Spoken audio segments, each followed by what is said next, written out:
Hello. Welcome back to video. ഇന്ന് നമ്മൾ ഒരു പുതിയൊരു ഫോണായിട്ടാണ് വന്നിരിക്കുന്നത്. ഇന്നലെ ഒരു 2-3 ദിവസം മുമ്പ് നമ്മൾ ലാവയെ പറ്റി പറഞ്ഞു. ലാവ എന്ന് പറയുന്നത് ഇന്ത്യൻ ബ്രാൻഡിനെ കൂടെ പിടിച്ചിരിക്കാൻ വേണ്ടി വന്നൊരു സംഭവമാണ് ഇന്ന് നമ്മൾ കാണാൻ പോണത്. അത് വേറെ ഒരു ഫോണും അല്ല, ഇറ്റ്സ് ടെക്നോ. അപ്പോൾ ഇന്ന് നമ്മുടെ വീഡിയോ എന്ന് പറഞ്ഞു കഴിഞ്ഞാൽ ടെക്നോ പോവ 7. ടെക്നോ പോവ 7 എന്ന് പറയുമ്പം ഈ ടെക്നോ എന്ന് പറയുന്ന കമ്പനി നമ്മുടെ ഈ പോക്കോ ഒക്കെ പോലെ ഇൻഫിനിക്സ് എന്ന് പറഞ്ഞ കമ്പനിയുടെ സബ് ബ്രാൻഡ് ആണ്. അവർ ഈ ബഡ്ജറ്റ് സെഗ്മെന്റിൽ ഇത്ര നല്ല നല്ല ഫോണുകൾ ഇറക്കുന്നുണ്ടായിട്ടും നമ്മുടെ ഇവിടെ എല്ലാവർക്കും സർവീസ് കിട്ടുന്നില്ല എന്നുള്ളൊരു പേരിൽ മാത്രമാണ് എല്ലാവരും ആ ഫോൺ ഇന്നും വേണ്ടാന്ന് വെച്ചോണ്ടിരിക്കുന്നത്. സോ അങ്ങനെ ഒന്ന് വിചാരിച്ച് നിൽക്കാതെ ഇതുപോലത്തെ നല്ല നല്ല ഫോണുകൾ ബഡ്ജറ്റ് റേഞ്ചിൽ കൊണ്ടുവരുമ്പോൾ എടുക്കാൻ നോക്കുക എന്നുള്ളത് നല്ലൊരു തീരുമാനമായിരിക്കുമെന്ന് ഞാൻ പറയുന്നു. അതായത് എൻ്റെ പേഴ്സ്പെക്റ്റീവിൽ ഞാൻ പറയാണ്.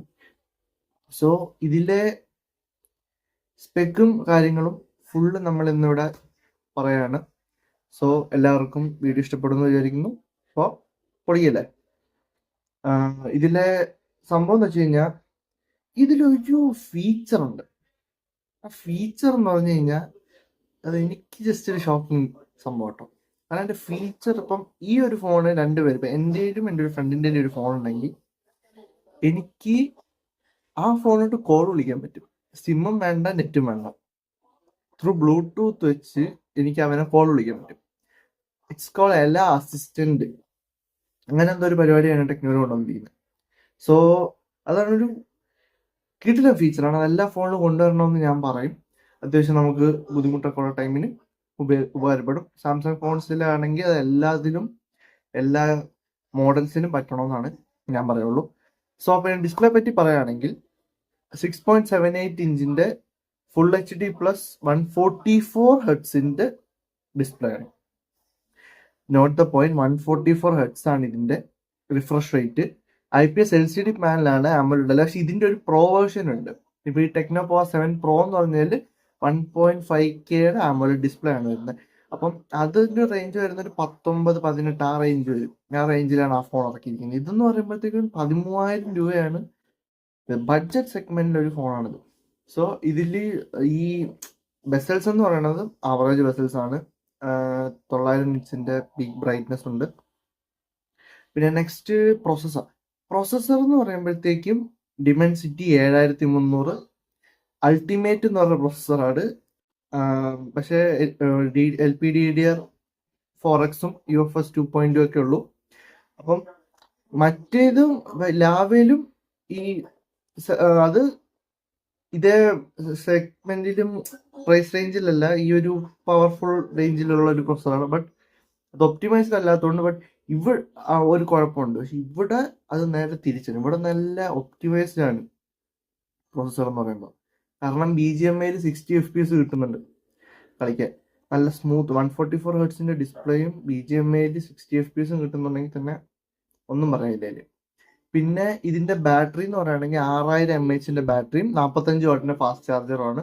നമ്മുടെ ഈ ബഡ്ജറ്റ് റേഞ്ചിൽ എന്ന് പറയുമ്പോൾ റെഡ്മി ഒക്കെയാണ് 33 വാട്ടിന്റെ ഫാസ്റ്റ് ചാർജറൊക്കെ കൊടുത്തുകൊണ്ടിരുന്നത്. ഇപ്പോൾ വന്ന് നമ്മുടെ ടെക്നോ 45 വാട്ടൊക്കെ കൊടുക്കുന്നുണ്ട്. നല്ലൊരു കാര്യമാണ്.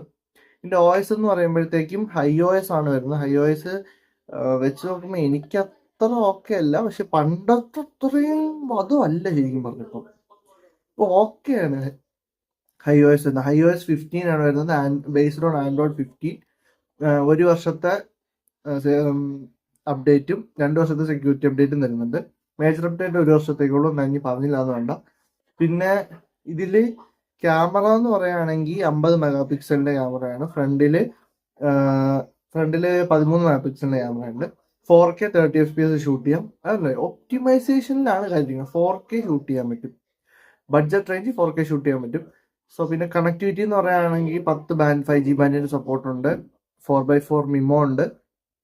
പിന്നെ ബ്ലൂടൂത്ത് 5.4 ആണുള്ളത്. പിന്നെ ബഡ്ജറ്റ് റേഞ്ചിൽ NFC കൊടുത്തിട്ടുണ്ട്. അതെനിക്ക് ഇഷ്ടപ്പെട്ടു. പിന്നെ NFC ഉണ്ട്. പിന്നെ Wi-Fi 6ന്റെ സപ്പോർട്ട് ഉണ്ട്. സ്പീക്കർ ഡ്യുവൽ സ്പീക്കർ ആണ്, സ്റ്റീരിയോ ഉണ്ട്, ഡോൾബി അറ്റ്മോസ് സപ്പോർട്ട് ചെയ്യുന്നുണ്ട്. പക്ഷെ അത് നമ്മുടെ ഇതിൽ കിട്ടുന്നില്ല, നമ്മുടെ നെറ്റ്ഫ്ലിക്സിൽ ഡോൾബി അറ്റ്മോസ് സപ്പോർട്ട് ചെയ്യുന്ന കിട്ടുന്നില്ല. അപ്പം ഇതാണ് ഈ ടെക്നോപോവ എന്ന് പറഞ്ഞ ഓവറോൾ സംഭവം. ഇറ്റ്സ് ഒരു എല്ലാം പാക്ഡ് ആയിട്ടൊരു ഫോൺ. സംഭവം എനിക്ക് ഇഷ്ടപ്പെട്ടു. ഈ ഒരു ഡിസ്പ്ലേയും ആ ഭാഗം ഒന്ന് ശ്രദ്ധിക്കാതിരുന്നാൽ ബാക്കിയെല്ലാം ഈ ഫോൺ കിടിലും. ഒന്നും പറയല്ല, കിടിലും എന്ന് പറഞ്ഞാൽ കിടിലാണ്. അപ്പം ഇതിന്റെ ബേസ് വെയിറ്റ് എന്ന് പറയുമ്പോൾ 8,128 13 രൂപ. പിന്നെ 8,256 അത് 14,000 രൂപ വരും. 13,999, മറ്റേ 12,999. ഇത് ഈ 1 രൂപയല്ലേ, അതൊക്കെ അങ്ങോട്ട് പോട്ടെ, എത്ര തന്നെ വരുള്ളൂ. So that's all of the Tecno Pova 7. Thanks for watching. Subscribe. ഇതൊക്കെ സ്ഥിരം പറയണല്ലേ, പിന്നെ ഒന്ന് മാറ്റി പിടിച്ചു നോക്കാം അടുത്ത വീഡിയോ തൊട്ട്. ബൂം.